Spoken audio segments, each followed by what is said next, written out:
Hello,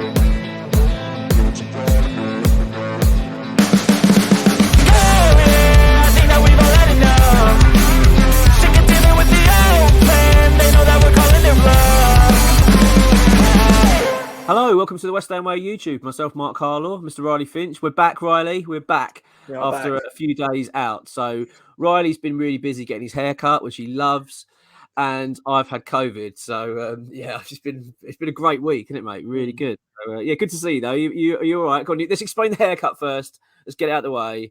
We've got to talk about the haircut situation. Well, I mean, there isn't really a haircut situation. I just love wearing hats. Obviously, I always wear hats in these videos, but no, I mean, I don't know what it is about hairdressers, but I absolutely hate getting my hair cut. I hate it so much. Right. And the whole time I'm sitting there, I'm thinking, because I always used to be like, I used to, brush it up top, and that was fine, because if you cut it too short, it's not noticeable. But when you've got a fringe, and, I had a pretty big fringe at that point, I was like, listen, mate, just cut a little bit off I don't want too much off. And he was like, no problem, mate, no problem. Sweeps all my hair back, starts cutting. And obviously, I don't know what's going on. And then he just brushes it forward, and I'm just waiting for the rest of the hair to come, and it's gone. It's on the floor. It's on the apron. I'm piecing it together. It's all gone. And I literally couldn't even look myself in the mirror, mate. There's a mirror. Really? Is that bad? There's a mirror right to the left of me. I've worn a hat in my own house because I'm so disgusted. I won't get you to remove the hat. I won't do that. I don't think that's very fair. But yeah. So it's been sorry, mate. Sorry you've had such a rough week with your hair. Yeah, I mean, your hat saga. There's not been many positives apart from you, Mr. Carlaw. No. It's been rubbish. It's been a really rubbish few days because I got COVID for the third time, and to be honest with you, it's probably the worst I've ever had it. So it was pretty grim for a couple of days. Hence why I was a little bit quiet. So we wanted to sort of get ourselves back recording. Usually we record at sort of the weekend time, and we do a few bits during the week. We're continually sort of getting bits and pieces done. So hence why there's been a little bit of a gap, because we wanted to obviously get ourselves better, and obviously for Riley's fringe to grow. So these things happen. These things happen. You know what I mean? They do happen. But mate, what have you made of Declan Rice in the at the time of recording this? England are unfortunately out of the World Cup. Yes, yeah, very sad. I mean, what do you think of his performance in the World Cup? Because I think a lot of people have not been very impressed with him. Really? I mean, I thought he was excellent, personally. I thought he was really good. I actually thought that the midfield three of Bellingham, Rice and Henderson worked really well.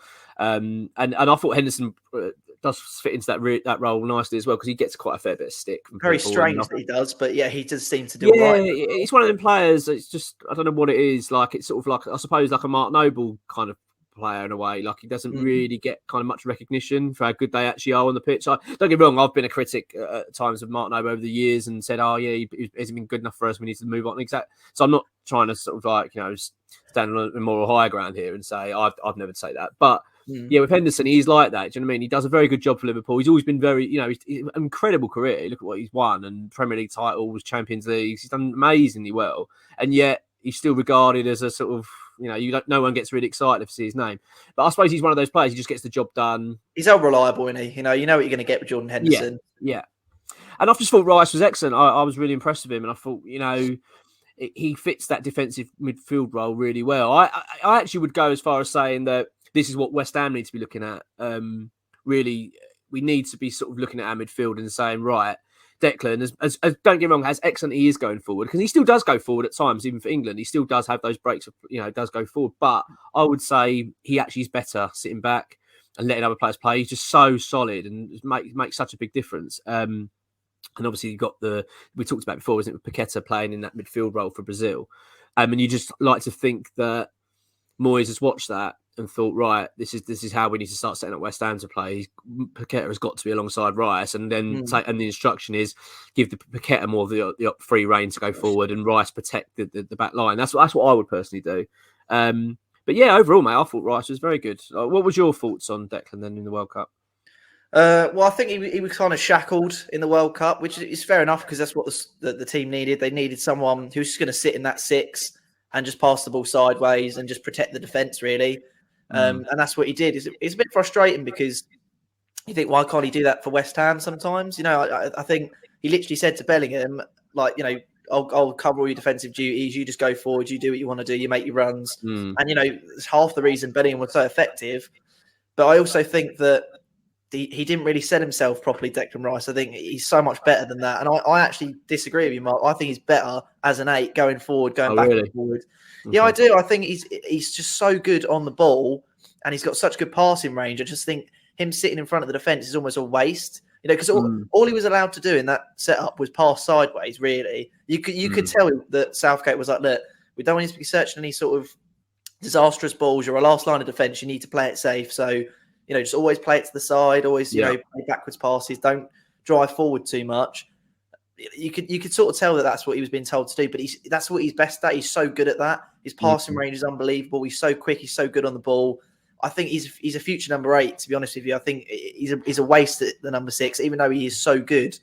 But I think for what West Ham need right now, he needs to put aside that and play as a number 6, like you said, because it's very clear that he can play that. And it's, you play Paqueta in his role, the same role he played for Brazil. He looks so comfortable in a sort of 3 system. So I think that's something that we might need to adopt at West Ham. But the question is, how much longer is Declan Rice even going to be a West Ham player, Mark? This is it. I mean, we had the whole press conference situation, which we discussed. I mean, at the end of the day, I don't want to go back over our ground. At the end of the day, he said what he said. I don't think I particularly didn't like it really, but in the context of the question, I do kind of understand the answer. And also, he never said anything that we haven't really heard before. It's not as if it was groundbreaking. I think the sour taste in West Ham fans' mouth, and which I'm sure you'll share, is the fact he's our captain. Well, halfway through a season, we're not doing really well. Don't really want to hear a player talking about basically wanting to leave. I just don't want to hear it. Could have just answered it a little bit better, maybe a bit more.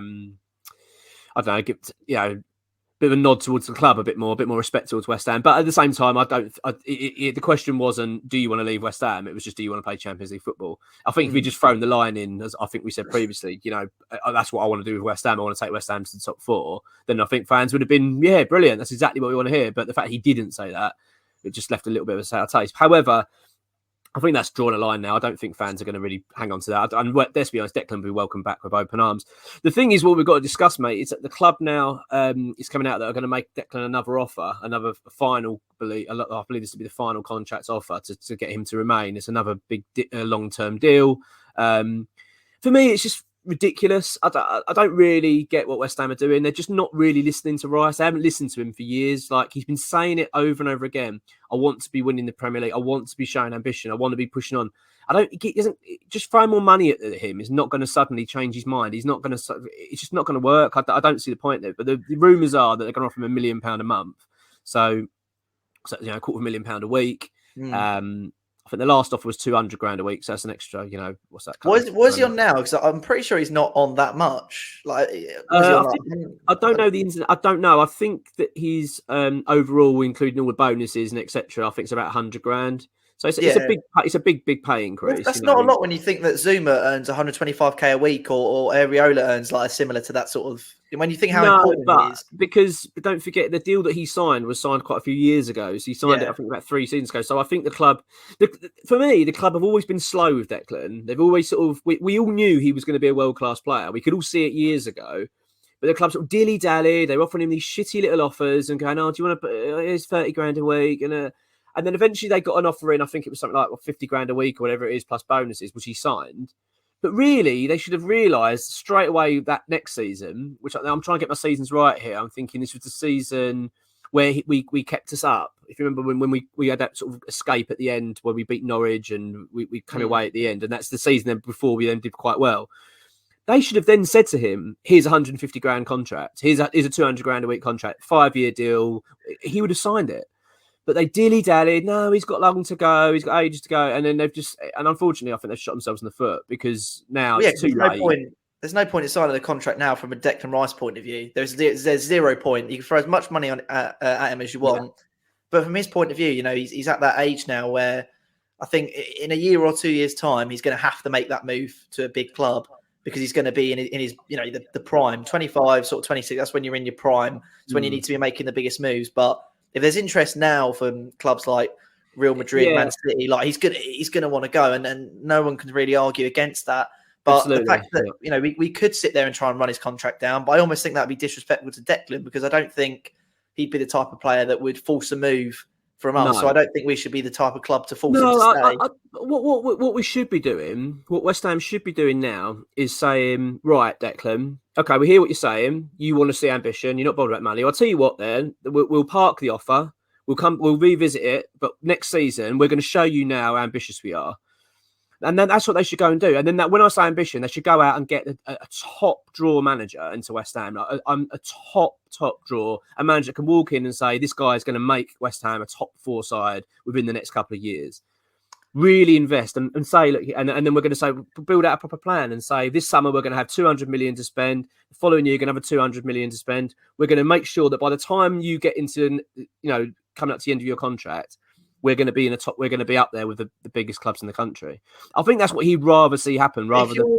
If you're Declan Rice, are you agreeing to that? Because to be honest, like I think we're a lot further from top 4 than people think. And I know you think we're not too far off, and I think squad wise and player wise we probably shouldn't be. But when you look at the top 4, it's so difficult to break in there. Oh, it is. Who are you going to replace in the next couple of years? Arsenal are going to improve.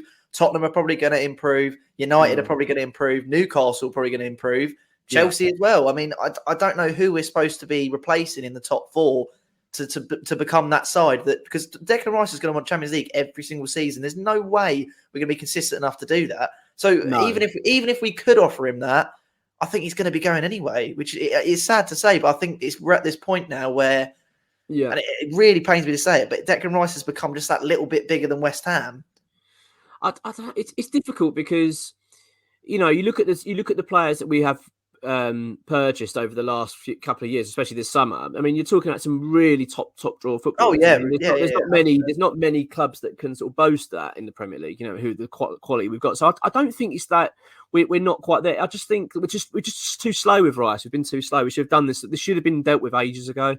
We've sat on it for too long, and now they're doing panic stations because it's coming to the end of his contract. He's got 2 years to go.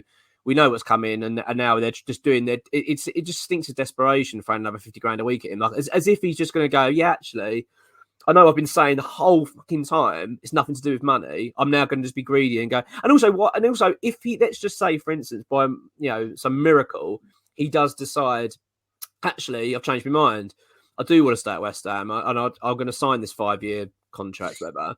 Do you want a player that wants us to stay for money? I don't want that. I don't want him to go. The money. The factor is, I was desperate to leave, but they offered me £1 million a month. I thought, oh fuck it. I don't want that. I'd rather him move on if that's his attitude. So I just don't get it what they're doing. So for me, this whole, I mean, I don't know the ins and outs of it. X reported on the podcast about that this would be the case, that the club are going to use this as a final sort of throw of the dice to try and get him to stay. But I just don't. Yeah, I don't think there's any confidence anywhere. I mean, can we honestly really think Rice is going to turn around and now commit? I just can't see it. And to be honest with you, I'm getting to the stage of it. I'd rather him not. I'd rather just move on. Yeah, you know what I mean. I don't totally agree, because it just reeks of desperation. It's like I don't know. It's like if your girlfriend is trying to leave and you just keep begging her. And you're like, she's like, no, I want someone else. And you're like, oh, but like, I can buy you a diamond ring, I'll buy this, I'll buy that. Like it just seems that at this point, it would just be harmonious if we said, look, Deck, you want to leave in the summer, we'll get a good transfer for you. Yeah. We're going to come up some. This is the time where we need to be, we know we're not going to do it because we're West Ham. This is the time where we need to be looking at our next Declan Rice. Who's going to fill that number 6 spot, in the team? Build a team around Paqueta, build a team around Souček if you want to keep him. That's what we need to be doing. Yeah, you're right. I mean, I think that should be our attitude, and really, like, it just feels like this whole Rice situation. Although I was pleased with how the club got a contract agreed for Rice when they did, in terms of the length of it, because it has meant that we've kept him for so many years than we not so much deserved, but we probably would have had, because if he'd been a short-term deal, I don't think he'd have signed again. So I think the club did do quite well in that regard.